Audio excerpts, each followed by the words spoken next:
Hello, my fellow YouTuber and person who is interested in hang gliding.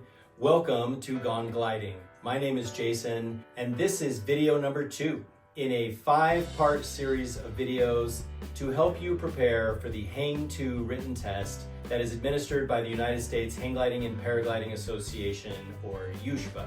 If you happen to be jumping in this series of videos at video 2, 3, 4, or 5, go back to video 1 and watch these chronologically because I think that it will help you. Although I guess you could skip around these if you need to. Anyway, I would love some feedback. Please feel free to subscribe to my channel. It really helps out the channel and growing and just spreading the message about hang gliding and hopefully getting more people interested in this sport. Leave a comment, give me that thumbs up button. The support just really helps the channel overall and supports the sport of hang gliding. Thanks for watching and good luck on your Hang 2 test. Can't wait for you to pass so that you can come fly with me. Okay, boys and girls, well, here we go. We're gonna start with question number 11, and that's because we finished the first video in this 5-part series with question number 10.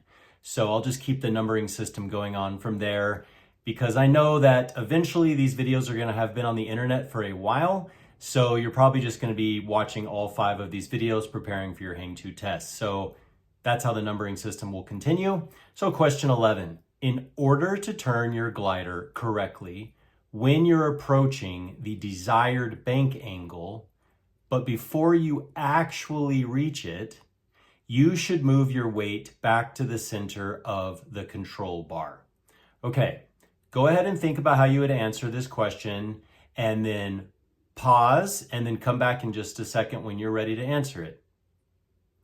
And welcome back. Okay, so you should have chosen A, true.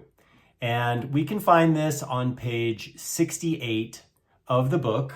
Okay, so right here in the bottom middle of page 68, you can see that it says, as the glider approaches the bank angle you want, move back to the center of the control bar.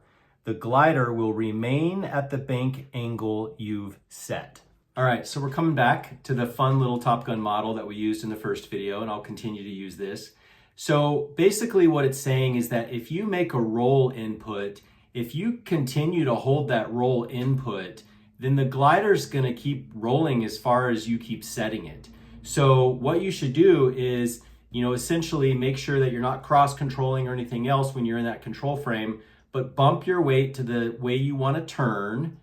And then once it's where you want it, you want to start to kind of shift your weight back, and then it'll hold that angle. Now, if you continue to go to the opposite side, it's going to roll back and come level. Okay, so hopefully that helps. But if you have questions on this one, please leave it in the comments and I can provide a little bit more detail. All right, we're moving on to question number 12. Question number 12 is slipping turns compared to coordinated turns. Option A, are flown with a higher angle of attack. B, are flown with a lower angle of attack. Or C, should never be used. Well, I think we can go ahead and rule out answer C, that slipping turns should never be used, because once you get to a good enough skill level, and you understand how, when, and where to use slipping turns, they are something that hang glider pilots are able to intentionally use. Like we talked about in video number 1, you can unintentionally find yourself in a slipping turn, and you need to know how to get out of that. You need to understand how you get into it and how you get out of it. The answer is going to be either A or B on this one, so think about your answer. Is a slipping turn flown with a higher angle of attack or a lower angle of attack? Think about that, pause it, and then come right back. And welcome back. Okay, so the answer to number 12 is B. Slipping turns compared to coordinated turns are flown with a lower angle of attack. And we can find the answer to this on page 70 of the book. And it says here, a slipping turn is caused by not pushing out enough to coordinate the turn. And of course, it's talking about pushing out on your control bar, your base bar, your speed bar. And then it goes on to say that to recover from a slipping turn or to get out of a slipping turn, You should begin rolling level while easing the bar forward to reduce the airspeed. Okay, so if this whole angle of attack concept is still a little bit difficult for you, we'll use this glider model, okay? Now remember, we're talking about a turn, so you're going to be in a roll, either left or right. And with the slipping turn, let me try this sideways, and yeah, you're rolling. Let's imagine this is in a roll, but when you're in that slipping turn, you're going to be adding some speed, which means you're pulling in on the bar when you're the pilot, right? You're pulling in, so nose is gonna go down, right? If nose is going down, then you are decreasing your angle of attack, okay? Now, if your nose goes up, that means you're pushing the bar up. Your nose goes up. Now you're increasing your angle of attack, okay? So higher angle of attack, lower angle of attack. So when you're flying in a slipping turn, you're rolled, you're pulling in, and you've got that lower angle of attack, okay? Lower angle, higher angle, okay? So hopefully that helps. And if that doesn't really help, let me just try a little bit more of an explanation with this model. So if you're just flying along straight into some wind and you want to flare for a stop, when we flare, we push out on our bar, right? We push out on that control frame, whether you're on the, hopefully you're on the down tubes when you're flaring for a stop. And that is a higher angle of attack. You are increasing the angle of attack and stopping, okay? So higher angle of attack, increasing angle of attack. To have a lower angle of attack or decrease your angle of attack, like imagine, think about John Heine, who is very well known in the hang gliding world as like a top aerobatic hang glider pilot. You will, if you've probably watched some of his videos, he's way high up in altitude to get ready to do some loops. And the first thing that John will do is he will pull the bar in to get a lot of speed, right? So he has definitely a much lower or a decreased angle of attack. He's in a dive, and then he'll do the exact opposite and push out. And that'll allow him to come up and loop that glider around, okay? So this is your increased angle of attack, decreased angle of attack. And also keep in mind that that is relative to the wind, okay? Hopefully that helps. All right, great. Well, we're gonna move on to question number 13 now. Question number 13 says, if you wanna change from a slipping turn to a coordinated turn, you should A, roll out and reduce your bank angle, and pull in or decrease the angle of attack. Option B is to roll in, increase your bank angle, or pull in, decrease the angle of attack. And option C is roll out, reduce your bank angle, or push out, increase the angle of attack. So go ahead and think about your answer and pause the video, and then we will come back and see what the real answer is. And welcome back. All right, so the answer to question number 13 is C, roll out and or push out. Okay, so this answer is on page 70 of the book.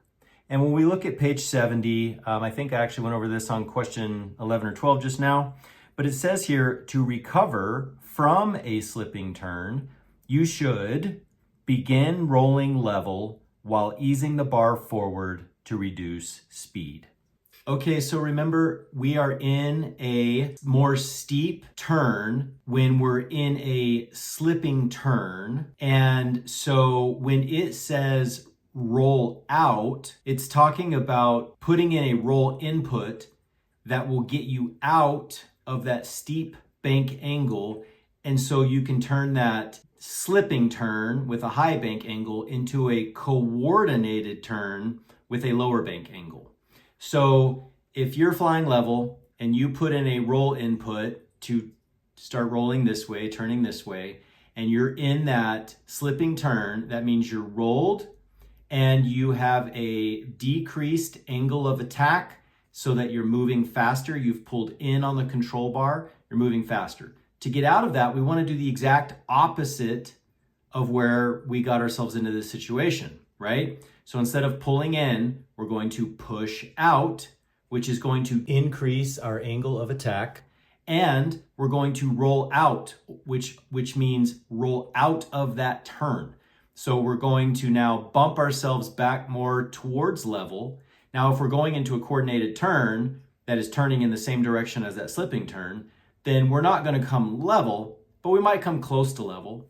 And then that way, we've now got a coordinated turn, which is going to be a slower turn. We've got the increased angle of attack with not such an extreme roll input, so we can have that wider turn, okay?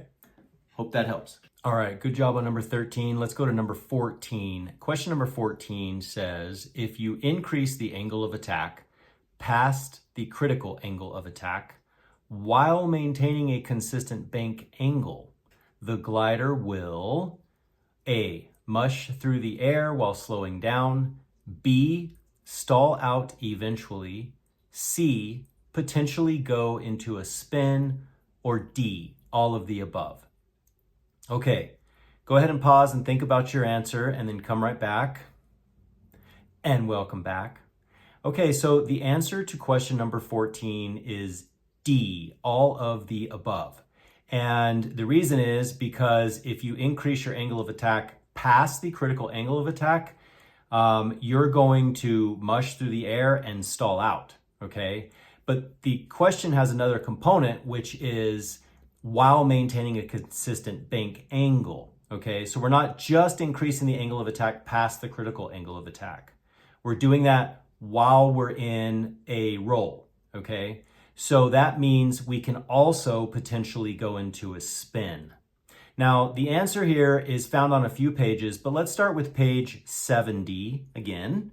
So here on page 70, right under mushing turns, it says, if the pilot pushes out too far while turning, and that's exactly what question number 14 is saying, right? If you increase the angle of attack, and that's by pushing out your control bar, okay? So if the pilot pushes out too far while turning, the glider will slow and mush through the air. If the pilot persists, the glider may stall in the turn, okay? So now remember that a mushing turn is kind of like, imagine that you're flying and you're pushing the bar out and then you're pulling the bar in and then you're pushing the bar out and then you're pulling the bar in and you're doing that consistently. That's what mushing is, but it's not by you controlling it. It's the glider doing that on its own. And because it's trying to find its trim speed. You're slowing down too much though, and so you end up in this mush of like an up and down with your nose, the nose of the glider type motion, okay? So basically when you're mushing, you're really on your way to a full stall, okay? And just like it says here as well on page 70, in a mushing turn, you'll notice that the glider feels sluggish. If you're sluggish, you're really on your way to a stall. All right, but what I wanted to do is jump over here as well to page 29, and I thought it would be a little bit helpful to kind of just review this whole angle of attack thing, all right? So a very simple way to look at angle of attack is pitch.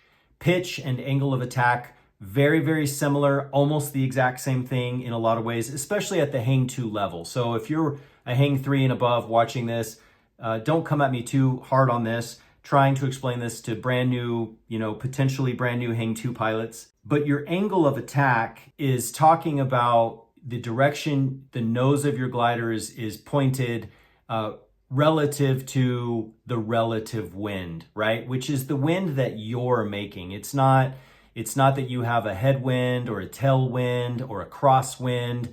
It's not really talking about the wind direction, whether it's a northerly, southerly, easterly, westerly wind. The relative wind is when you're flying and that wing passing over you, that's the relative wind. So if you nose up from your relative wind that you had going straight, you've now increased your angle of attack. You have a higher angle of attack. If you're flying straight, even regardless of what the wind is doing, you could be flying through a crosswind, but you're flying what is straight to you. You've got relative wind, you're level, you've got relative wind passing over your hang glider wing, and now you nose down because you're going to go in a dive, right? You've decreased your angle of attack or your pitch. And here on page 29, it kind of reinforces the answer to number 14 here. It says, if you increase the angle of attack too far, now remember, increasing the angle of attack is the motion that you do like when you're stopping, like your flare. So if you increase the angle of attack too far, the airstream, and it's talking about your relative wind, but the airstream will not be able to flow smoothly over the wing and it will stop producing lift. This is known as a stall. All right. Now on page 29, it's not talking about you doing this while in a turn. It's talking about you doing this straight, but the principle still applies. It just takes it a step further on question 14 by putting into a turn. And if you do that while you're going into a turn, you increase that angle of attack past the critical angle of attack, you could potentially put yourself into a spin. Let's jump over to page 129, where again, it gives us a little bit more information about angle of attack. Here it says that the angle of attack is the angle between the wing, or your hang glider, and the relative wind flowing over it, not the wing and ground. Now, again, what is relative wind? It is the air flowing over the glider, okay? Relative wind is simply the breeze that flows over you and the glider as you fly. It is created by the glider's passage through the air. So the wind flowing over you is created by your own motion. And one of the really good, best ways, in my opinion, to think of relative wind is, let's say you're out in your street in front of your house, or you're in a large parking lot, wherever, imagine wherever you want to be, and let's say there's no wind. There's no wind. It's 0 miles an hour, completely still, completely flat. And you're on a bicycle. You start pedaling your bike. You pedal faster and faster and faster. What do you feel? You feel a breeze, right? That is the relative wind. It's the wind that you're creating as you pass through the air. It feels like that air is blowing over you when really you're just blowing through the air. But it feels like that wind is coming over you. So that is the relative wind, okay? And that is the wind we're talking about when we're talking about the angle of attack. And here on 129, again, it says no matter what you're doing, whether you're flying straight ahead, turning, like in question 14, or diving, the angle of attack is increased when you raise the nose and reduced when you lower it. So these extra explanations are hopefully helping if this whole relative wind or angle of attack or critical angle of attack is a little bit difficult for you. Hopefully this additional explanation is really good for you. Okay, and just a little bit more on question 14 here. So remember that you're in a turn, okay? You're in a turn and the relative wind is coming straight at you, okay? And it says if you increase the angle of attack, so that means we're increasing our angle, right? We're raising our nose on our glider. We're increasing the angle of attack past the point of that critical angle of attack. But you're maintaining a roll input, okay? If you're flying without a roll, you're flying level, and you flare so much that you've increased the angle of attack past the critical angle of attack, you're going to just slam yourself into a stall. And if you have enough altitude doing something crazy like that, your glider's going to start to fall, but it's going to nose down automatically and try to recover itself, okay? So if you ever do that, if you ever try to do that, make sure you're up almost about 18,000 feet. Have a lot of altitude to practice with something like that. If you increase that angle, past the critical angle of attack, the glider's going to start to mush because it's going to be trying to find where it wants to be so it can glide. that can, if you can't get that to recover properly, then yes, eventually it's going to stall. And if you maintain that roll input while you're doing that, you could eventually just start to spin. And that's really bad. Don't do that. Hopefully that helps. All right, wow, we're already 4 questions down. So here we go to number 15. If you find yourself in a mushing turn, you will most likely notice what? So answer A is the hang glider feeling sluggish, B, your base bar pressing harder back against you, or C, the hang glider losing altitude faster than it normally would. And then we have D, all of the above. So think about your answer, how you would answer this on the Hang 2 test, and then go ahead and pause this and come right back and we'll do the answer. And welcome back. Okay, so the answer to number 15 is D, all of the above. We find the answer to this one on page 70 in the book. Looks like we're spending a lot of time on page 70. So maybe you should focus around there on some of your studying. All right, so what it says here under mushing turns is it literally gives us every little answer here. It says, in a mushing turn, you'll notice that the glider feels sluggish. So there's part A. And then it says, you may also notice the control bar pressing back against your hands. There's answer B. And then if we look at the last little highlighted part here, the glider may lose altitude much more quickly than you expect. Okay, so the answer is D, all of the above. They're all explained there on page 70. And I think we've talked pretty good about mushing turns already. So hopefully that one helps you. And we will move on to number 16. Okay, so in number 16, our question is, when launching in higher wind speeds, it will require what? So option A is no additional skill or technique. Answer B is heavily increased angle of attack. Answer C is very good skills and more control of the glider. And answer D is all of the above. So how would you answer this question? Think about that, pause the video, and then come right back for the answer. And welcome back. And so the answer to number 16 is C, very good skills and more control of the glider. The answer here is on page 76 of the book. And I have it highlighted right here. It says launching in higher winds demands careful control of the glider. That should be pretty common sense, right? If we look at answer A, launching in higher wind speeds would require no additional skill or technique. I mean, you know, that's probably not going to be the answer. If you even just take an analogy or an example of like 100-mile-an-hour winds or hurricane force winds or a tornado, do you think it's going to be more difficult to launch in that? Well, of course it is, right? Even as a student, you may have had opportunities on the training hill where there's more wind than normal, right? Even if for you that's 12 miles an hour or 14 miles an hour or 16 or 18 miles an hour or whatever.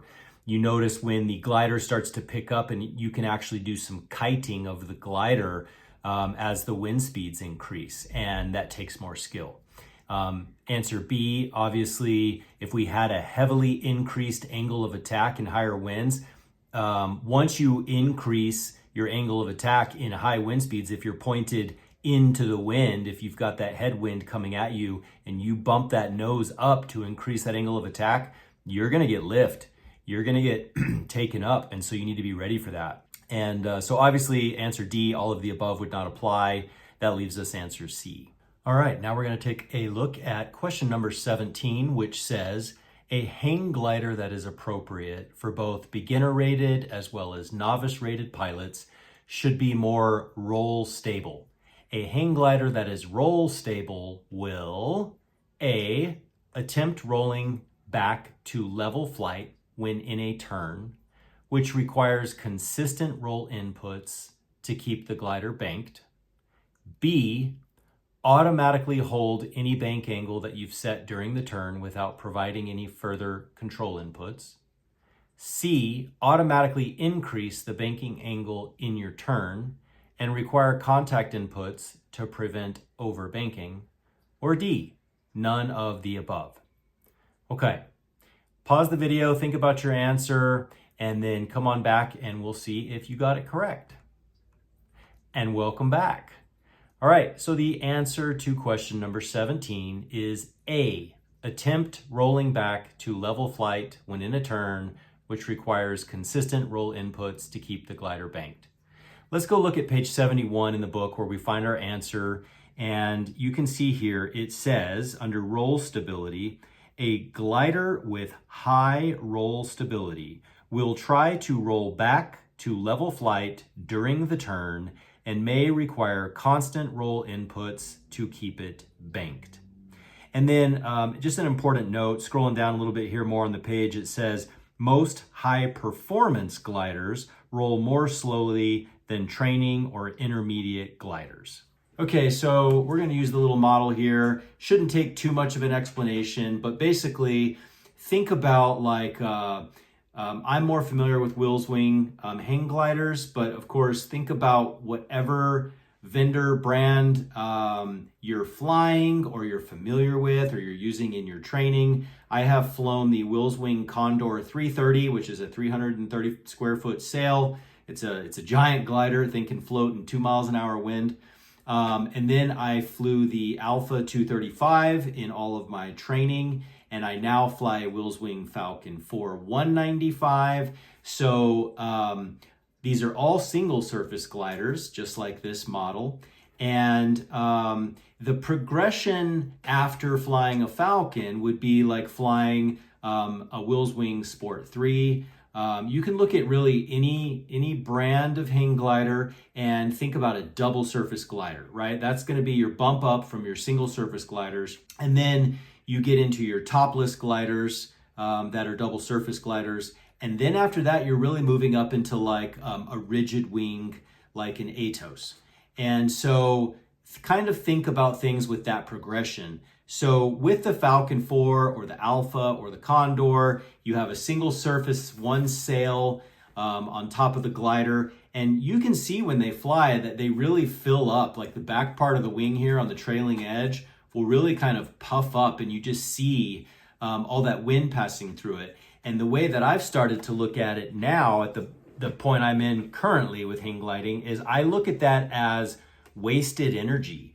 If you can keep that energy instead of having it just puff up the wing, slow you down or escape without giving you lift, you're not as efficient. And that's why your double surface gliders are a lot more efficient than your single surface gliders. But when you're in the single surface gliders, they are definitely where you want to be as a beginner because of this roll stability. Now, when I'm flying my Falcon 4 and I make a roll input, like we've talked about already with some of these questions and answers, after you've made your roll input and you want to set that roll angle and kind of lock it in place, they talk about in the book how you bump your weight to about where you want your angle to be, and then you move your weight back to center and the glider can hold it.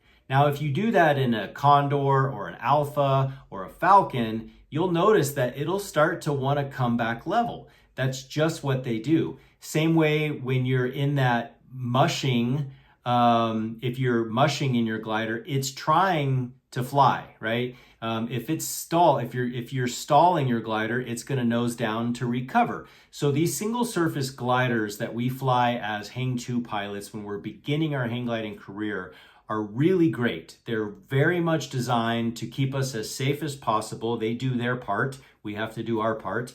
And so this roll stability is really great when you're new. You don't want to jump straight into a double surface glider or something like that. I know some people might have arguments about that, but the majority of people would agree with me. I believe you want to be in a single surface glider that's got roll stability, okay? But just know that that roll stability is going to kind of fight you a little bit. And that's why eventually you're going to grow out of your Condor, your Alpha, your Falcon, and you're going to want to move on to something else. And those more efficient gliders are going to be more pitch responsive, but less roll responsive, okay? And that just has to do with the design of the wing. It's really easy to see if you Google, if you have never seen a Will's Wing Condor 330, Google it, you'll see this thing's just massive.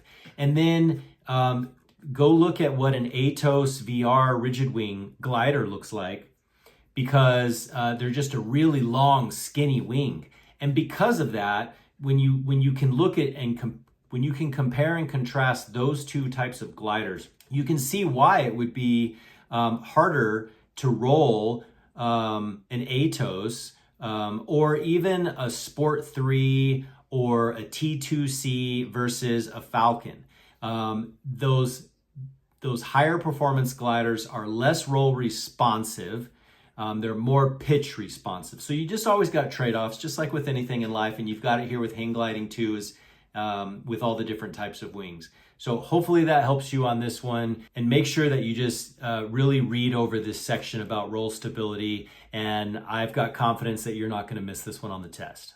All right, we're jumping into question 18 now. So question 18 asks, the higher performance gliders are not good choices for beginner pilots due to their decreased stability, less forgiving stall abilities, and faster landing speeds. Most of the higher performance hang gliders roll blank, training or intermediate gliders. So we've got a comparison here about higher performance and lower performance gliders, right? So think about what your answer would be here, pause the video, and then come back. We'll do the answer and we'll run through why. And welcome back. All right, so the answer to question number 18 is A, slower than. And we're gonna find that on page 71. But before I jump to page 71, let's just read it through with the answer, okay? So the higher performance hang gliders are not good choices for beginner pilots due to their decreased stability, their less forgiving stall abilities, their faster landing speeds, and also most of the higher performance hang gliders roll slower than training or intermediate gliders, okay? So they're less responsive to roll controls. So let's go look at page 71. And we really hit this one a lot on number 17 already, that we just kind of went over this. But here you can see the answer directly to this question. It says most high performance gliders roll more slowly than training or intermediate gliders. So if we bring back in our little model here, we're simply talking about our roll control, okay? We're not talking about pitch control. We're not talking about yaw, obviously, because we've hit all of the axes on the hang gliders and we can't yaw. So we're talking about roll. Now, why would a higher performance glider be less responsive or more slow in its response to your input on a roll control?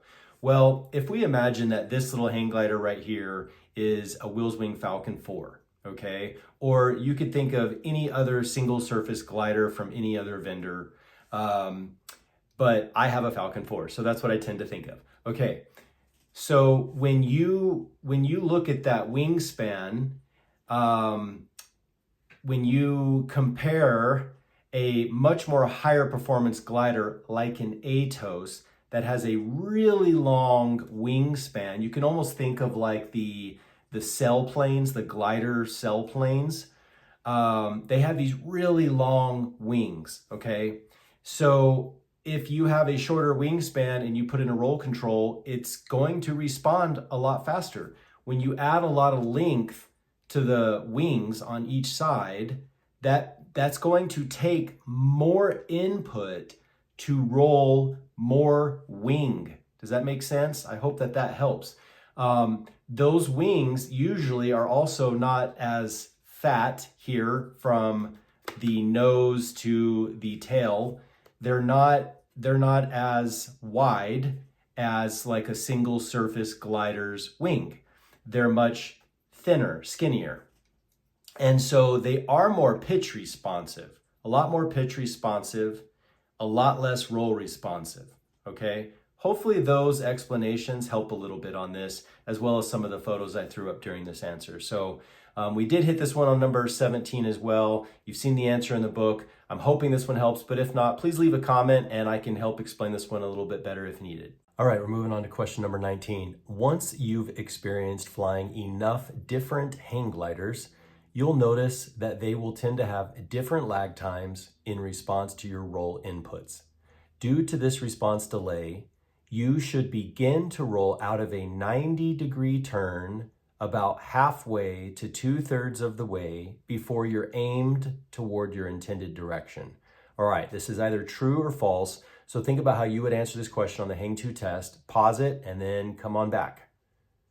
And welcome back. All right, the answer to number 19 is true, A. So this is also on page 71, where it says, as a general rule of thumb, you should start rolling out of the turn when you're about halfway around.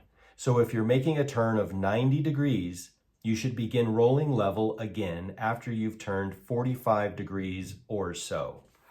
All right, so what they're talking about is, let's say, you're coming this way and you want to make a 90-degree turn and fly off this way, okay? So you put in your roll input this way, all right? And now the glider's going to start to turn. If you hold that roll input all the way to where you want to exit that 90-degree turn, you're going to go more than a 90-degree turn. You start pulling out of that roll input, now you're going maybe 180 degrees or depends on how fast you're going, how much roll input you've put.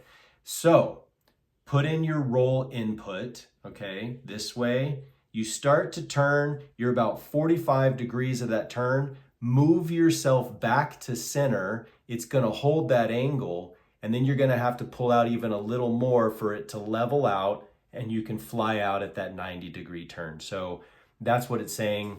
Hope this helps with the model, but feel free to leave a comment below if that's not the case. All right, well, only 2 questions to go for today's video, and I think it's a great time just to say, if you haven't yet subscribed, hit the like button or left a comment. Now's a great time to do so to support the channel.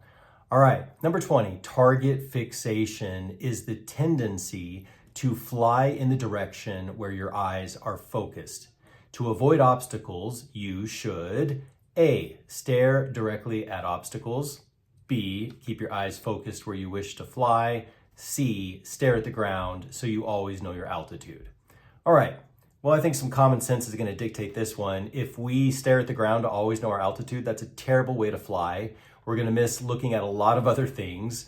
And it's probably going to make us go land if we just stare at the ground constantly. And we look at number A, or letter A, stare directly at obstacles. And B, keep your eyes focused where you wish to fly. So think about your answer and then pause it. Welcome back. All right, you should have guessed that the answer is B. Well, you shouldn't have guessed it. You should have known it. And so we find the answer here on page 74, where it covers this topic, and it says right here in the middle of the page, not looking at the target. I'm just going to read the highlighted sections here. Your movements are unconsciously dictated by what your eyes are telling your brain. And the solution here, it says, always keep your eyes aimed in the direction you're turning by turning your head that way. So the whole principle of this target fixation is that whatever you look at, that's where you're most likely going to fly. This tends to happen whether we're on a bicycle or we're on skis or a snowboard or whether we're driving a car, kind of doesn't matter. The principle really seems to apply to a lot of different things. Wherever you look, that's where you're going to go. And in fact, if we look here again on page 74 under flight tips section, it says, look where you're going and you'll make better turns. Down below that, it says eyes aimed where they want to go. Think of your vision as a tool for aiming and keep your eyes aimed where you have to go. So they have said it in every way that you can say it. And I don't know how to make that more clear, but target fixation, whatever you look at, that becomes your target. So I don't think you guys are going to miss this one on the test. All right, so sad we're on the very last question. Oh no. All right, here we go. Number 21. During flight, gravity will pull your hang glider down toward the ground while the aerodynamics of the wing pull your hang glider forward. Due to this principle, there's less margin for error, or it is more difficult, to launch from a blank slope. So what kind of slope is more difficult to launch from? Our options are A, steep, B, moderate, C, shallow.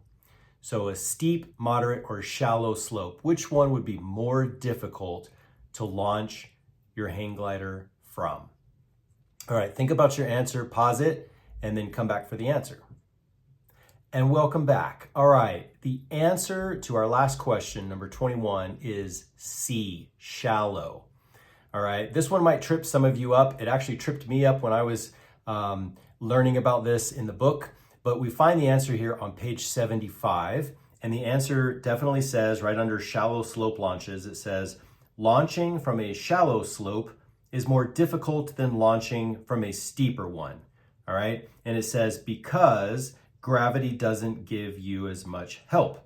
If you think about you're on a very flat slope, just say you're out on, I don't know, you're in the middle of Texas or you're in Florida, you're somewhere it's very flat, and you just have to run across the land and hope that some air lifts you up. You would otherwise just run forever and ever and ever across a flat slope. Now, if you turn that up into almost a cliff, you realize that you're not going to be able to run down that whole cliff because eventually you're going to take off. And so if you compare a flat slope to a cliff launch, then it's much easier to understand this principle of why a shallow slope is more difficult to launch from. You're going to have to run more, and there's all other kinds of things that you have to deal with. When you have a more steep or even a more moderate slope, it's easier to get lift. And that's why if you're doing foot launch for your training, you're on a training hill, right? If you're out somewhere where it's flat, you're doing scooter toe, truck toe, arrow toe, because you need more speed to get up there. You can't just run on those flat slopes forever. Like, that's really not going to work very well for you. So launching from a shallow slope is the answer. And I hope that this one helped. And again, I want to wish you good luck on your Hang 2 test. There are 3 more videos left in this series, so watch those and study hard. And I can't wait for you to come fly with me.